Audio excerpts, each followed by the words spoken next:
Hi there, Kelsey Toner here from Be a Better Guide and the Online Tourism Academy. We're so excited to share a brand new interview series with you here today, Pivoting Online, Success Stories and Inspiration. We've had one of our Online Tourism Academy students, Miranda Peterson, who also runs her own successful hiking and yoga tour company down in Asheville, North Carolina, to kick things off by finding 7 innovative entrepreneurs who are finding tremendous success in serving their customers online. Through these interviews, we dive into the secret sauce behind the success that they're having, the practical advice that they would share for someone wanting to follow in their footsteps, and maybe some of the things that they would do differently. Stick around to the end to learn more about how we can help you create, launch, and sell your own online experiences, and we hope you enjoy. Yes, totally. Thank you very much, Miranda. So I am Ricardo. I am from Mexico City. Before COVID, I used to run 2 specialty coffee shops in Mexico City, but then after COVID, I needed to adapt like really fast. So I launched this online coffee masterclass through Airbnb, and that's basically my main source of income right now. This coffee masterclass at Airbnb online. hmm And so, your business before that was also food related, right? You had tours and food experiences and food tours, Mexico City. Yeah, exactly. My business was wider, not only the 2 coffee shops. So I started by having 2 specialty coffee shops. But then I started running offline experiences there. So I had like around 18 offline experiences, most of them food related, like coffee tastings, making bread classes, The taco churros. classes. Yeah, exactly. Churros. Churros is one of the most popular ones. Mhm. So I had like 18 all food related. Yeah. How did you come up with the idea for the online coffee experience? So, since I am the community leader of Airbnb Experiences in Mexico City, I was attending to all these listening sessions that the company did with the hosts. hmm And in most of them, the hosts were asking for online experiences. To be very honest, at the beginning, I didn't think it was going to happen, but then they make it happen. And that's when I started like developing the idea of bringing the offline coffee tasting to the online, because actually that's the only experience that I run myself. From the 18 experiences that I have a co-host for all of them. The only one that I do is the coffee tasting, because I am a national judge in the coffee competitions in Mexico, hmm because I was launched in the very first 50 experiences that were launched all over the world. Okay, first, I think that bringing the offline experience to the online world was one of the most challenging things I have ever done in my life. So I really spent a lot of time designing the experience and running like tests with people. So at the very beginning, I think I had like a very strong like basis. And then I just like start adding like very few things based on the reviews from the people, like developing more printed material, because it's a master class, so it's very skill oriented. hmm So developing like more material to put on like a presentation. But basically, I can tell you I haven't changed like many things, just very few details. Yeah. hmm And what's the audience been like with your virtual experience versus offline? Because obviously you can reach a much larger audience online. Totally, it's been amazing because I have had like people from literally all over the world, like Japan, Korea, Ukraine, Russia, Turkey, Dubai. It's been amazing, but it's also like very interesting to realize that even each of the persons lives in a different country, we all share the same values and the same love for coffee. So that's been like an amazing journey. And it's great how I feel like everybody's inviting me to their houses and their kitchens. So hmm it's something like really intimate. So I got to see like kitchens from all over the world, and that's really amazing. Cool. Are there any that stand out that you were like, wow, or like, whoa? Yeah, especially people in Japan. It was like very sophisticated, but also very like organized and beautiful kitchens and amazing like coffee settings. Yeah, it's very impressive. So how do you, okay, so obviously when you were offline, it was probably easier to manage the quality of experience, the quality of the coffee. And now since people have to, provide their own supplies, their own coffee, and I think it was like, limes and sugar and different things. How do you kind of manage that? How do you set people's expectations? Yeah, I think it's kind of easy for me because since I have been running the offline experience for 3 years already before the COVID thing. Mhm. Um, I have a lot of expertise on how people is going to react. I have like a very strong insights about all the flow of the experience. So it's kind of easy because even though they are located in many different countries with different supplies, different fruits, Mhm. I know exactly what they are feeling. Mhm. So that's also kind of impressive for them. So it's very easy to have like very high quality standards. Um, and then the only part that is different is that everybody is going to have their own coffee. Mhm. But also I like detach, like everybody's having their own experience, and to share each own experience is also amazing because we are located all over the world, but we are tasting coffee and we are sharing the flavors that we identify. So Mhm. that's very impressive.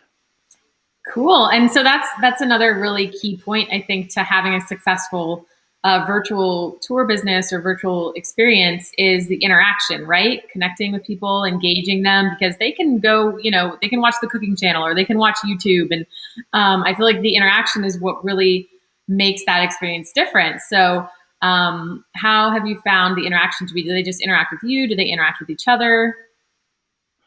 Yes, in my case, it's very difficult for them to interact with each other. So it's basically me interacting with them. And sometimes, especially when I get private groups, then I let them have the microphones open so they interact with each other. But so far, it's me interacting with them.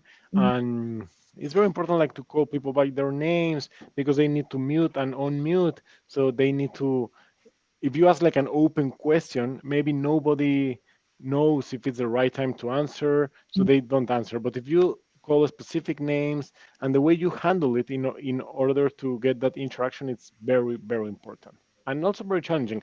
But just as you said, that's what makes the online experiences different from the a YouTube video or whatever. So it sounds like you're very knowledgeable. Do you share that knowledge during your experience, like the history of coffee and all of that?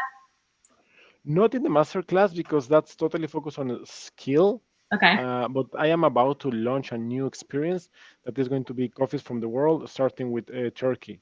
So the idea is to go deep on the coffee culture of each big coffee country or culture, like Turkey, or we are also thinking on launching something in Vietnam, Hmm. because most of the people doesn't know this, but Vietnam is like number two or three producer of coffee in the world. So it's very important for their economy and their culture. Yeah.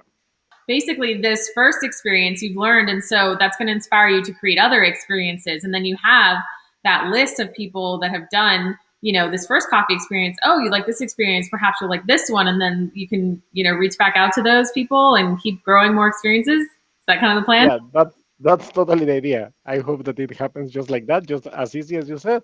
But yeah, that's totally the idea. We are launching. We have a team, so we are launching coffees from the world, a harvesting master class, and we just launched a coffee cocktails master class. So the host will be an international judge in the rum competitions, and that's already live on Airbnb, and it's actually going really, really well. So it's Cool. coffee cocktails. Yeah. So I think so. Obviously, passion is very important. You're very knowledgeable, very passionate about coffee. Yeah, to be honest, I think it's the most important thing. Um, since I work with many co-hosts, I get the question like very often, like, what's the main thing that you're looking for in order to hire a co-host? And passion is definitely the answer. Yeah. Hmm. And so, how many people do you work with? Because I know you said you had what, about 18 other co-hosts when it was offline. It's kind of different now because the offline co-hosts, we are still in touch and together, but we are not really doing anything, any work together. Mhm. And I built like a new team for the online experiences. And basically, the new team is from people all over the world. We have this guy; he's a chemical engineer from Vietnam. The international judge in the Rome competitions from Madrid. It's like because the question was how many people. It's like 6 people Six. Okay. working And how, together. how did you find these people? You just, was it connections you already had, or you were researching a coffee expert in Vietnam, or how did you assemble that? Ah, no, it's just like the universe because we share the same passion, the same values. So it was very also very natural, very smooth. Kong, the person from Vietnam, he took my experience, he grew to me. Then I met this woman from Colombia. She owns a coffee plantation close to Medellin. So it's just because we all love coffee. Yeah. Hmm. That's a really cool insight. So basically, putting yourself out there, like you took the initiative and was one of the first people to put your experience online through Airbnb Experiences, and then it attracted all these other people and other opportunities just with that first online experience. Yes, to be like very honest with you, I received like many messages of people that love coffee and somehow they want to collaborate. So we love connection. We are very aware about synergy and how we can like connect with other people that we share the same passions and love. So after the experience, after each week, I receive like many messages. Hey, I would love to collaborate with you in somehow, and like messages like I am a programmer. I work on this. I work on that. How can we make some team? Yeah, it's beautiful. I find it fascinating. It's amazing. Yes, also, for example, there's this guy from Netherlands, and he works for an NGO that supports social projects related with coffee. Mm-hmm. And he was also like writing to me, I would love to work some project with you. So we are launching something new with him. Then we have Pierre from California. He's a programmer. He loves coffee. He also wrote to me. This roaster from South Africa. Mm-hmm. So it's been like you can't imagine how amazing this journey has been. Maybe the biggest lesson I have learned is the power of community. And I mean Airbnb community because between the hosts and the company, we made this happen in a very like small amount of time. And I think that was amazing. And all thanks to the listening sessions and the very strong community that we have been building, and also the coffee community all over the world. So we were like physically separated from each other, but we immediately start connecting through the computer with people from all over the world, and a lot of synergy start happening, and we start like building amazing things with people from all over the world. And I think that's all thanks to community. How do you kind of stand out from those? I mean, obviously with all the reviews and algorithms and things like that. But why do you think some experiences are more successful than others? That's a very interesting question because there's around 700 experiences right now, Mm-hmm. and I don't know for sure, but I have the feeling that less than 20% are being successful. Mm-hmm. And I cannot tell you one thing. It's many things. The way you put your title, your pictures, your description. I do a lot of efforts in social media outside of Airbnb to direct some flow to the page. So if I need to answer that question in few words, it's all about getting to know your clients. Mm-hmm. Like try to get to know your clients as much and as deep as possible in order to understand them even better than they do. Mm-hmm. In So you get to know what they do, their pain points, what they value, what free time they have, everything about them, and that's going to be very helpful.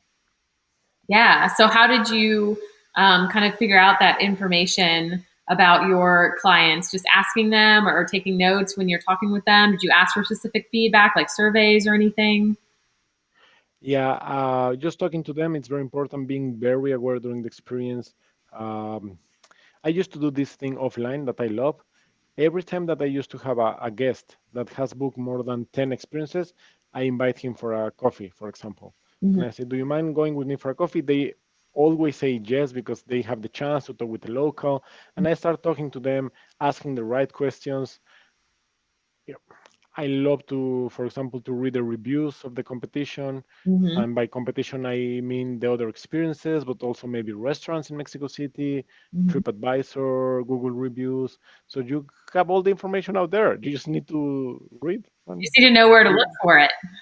yeah, exactly. Yeah, so that's interesting. And so you kind of notice patterns and pick up on words and themes and similar things that people do and things that really resonate with people in the experience. So I'm sure it's very different online versus offline. So online, do you kind of look at people's reactions and obviously reading their reviews and their feedbacks on the, yeah.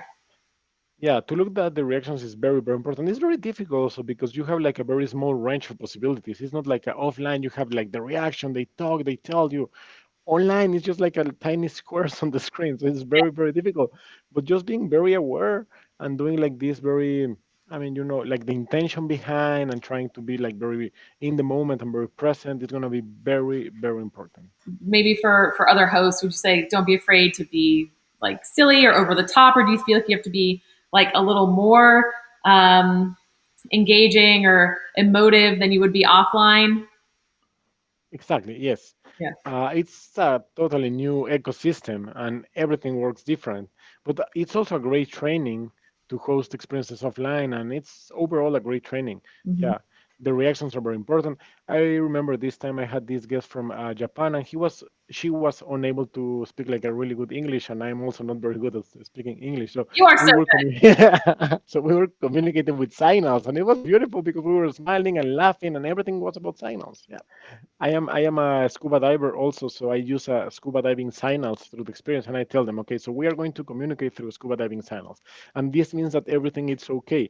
But when you are scuba diving, let's say that you are far from the boat, and you need to tell the person from the boat that you are okay, so you go like this instead of going like this. So she knew that, so she started going like this, and then we changed for this, and then we go like this, and it was amazing. Yeah, Oh my God, awesome! And so, yeah. revenue-wise, would you say online it's you're making comparable revenue to what you were offline, or Yeah, it's totally comfortable. It's totally really good. Um, because to be honest, the cost is almost zero. Mhm. I mean, we need to pay the commissions and all that, the taxes, but we have no expenses at all. We are giving the class, besides our time as hosts, Mhm. but the cost, the expenses is really, really low. So the profit margin is kind of high. Especially, I try to focus on having like fully booked groups, like always 10 people, 10 people, 10 people to optimize that. So if I need to lower the price a little bit in order to, so there's like an optimum point, and I try to achieve that always. So the revenue, I'm very comfortable with that. Oh, great. And so you're constantly monitoring the price. So you're changing the price. I think a lot of people probably would just put it online and set it a price, set it and forget it, but you're constantly monitoring it to try to fill up the groups then. Yeah, totally. That's one of the things I focus a lot. And also like the relationship between the price and the conversion rate, and then the amount of instances that I'm offering. I used to offer like 5 instances per day, Uh-huh. but then if I receive one booking, I start like taking instances out in order to have fully booked groups. Yeah, oh, I do that sometimes with hikes too. Like if I have 3 hikes in a day, if one of them gets booked, I'm like, okay, I'm turning those off to try to funnel all the other hikes into that one, so it's more efficient, more profitable. Okay, so would you say like daily you're monitoring it?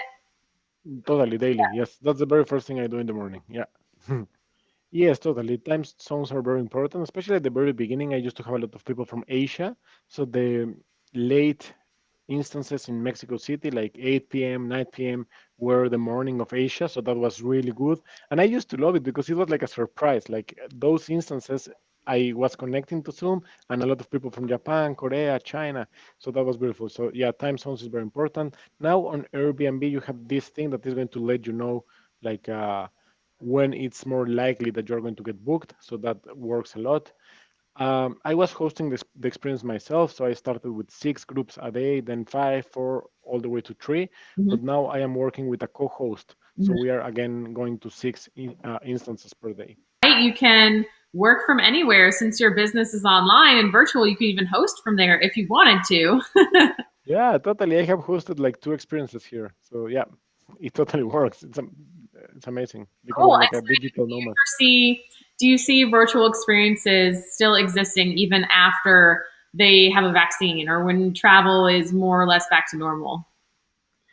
I totally see that they are going to still exist. On my opinion, especially the skill or oriented ones. Like maybe people is not going to be looking for fun anymore because they are going to have fun offline again. Mhm. But skill oriented online experiences, I think they are going to still exist. Is there anything else that's been really interesting or stands out that we maybe didn't touch on? No, like just to complete that last question, I think that um, it's going to be very important for the future of online experiences. 2 things: the skill oriented and very high cultural content of a specific country.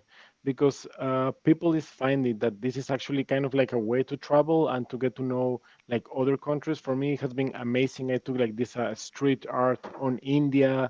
I took like a concert in Finland, I think. So it's actually like a it's like a way to have like a tiny travel and like a immersion in a different culture. So I think that those two are going to be the key elements for the future of the online experiences: the skill and high cultural content of a specific country. So I took like maybe 10 experiences at the very beginning, and then I kept taking experiences just because I love it. Yeah, Oh, cool. So first it was kind of like market research, and now it's just fun. It's just a hobby. yeah, exactly. It's so much fun. Yeah. Cool. Nice. What are some that have stood out to you that you've taken? For some reason, I love the concerts. For example, I took this concert in Netherlands, and it was very powerful because it was very emotional. The setting was amazing because this guy he lives like in a boat in Mhm. Netherlands, and he was doing the concert from there and meeting the neighbors. And the neighbor was also a musician, so they were like playing together from different houses. That was really really cool. I did. This street art from the host from India. And it was also amazing. It was like a deep understanding and immersion to the India culture. I think those two have been some of the best. Hey again, and thanks for listening to this interview. If it's inspired you to create and launch your own online tours or experiences, we want you to know that we're here to help. Virtual Tour Business is an online coaching program that covers everything you need to know about creating, launching, and selling an online experience or an online tour. It's there for innovative tour business owners looking to generate revenue, looking to leverage your existing skills to serve customers in brand new ways, and for those who are looking for purpose-driven work in these times of uncertainty. We're here to help you skip the tech headaches and overwhelm and give you the tools, tactics, and strategies that are actually working in this space. To learn more, you can visit onlinetourismacademy.com to get started today, or join us for one of our free workshops at beabetterguide.com, where we'll give you even more inspiration, tools, techniques, and practical advice on this topic. Thanks so much for tuning in, and if you did enjoy this series, feel free to share with a friend or colleague. We'll see you next time.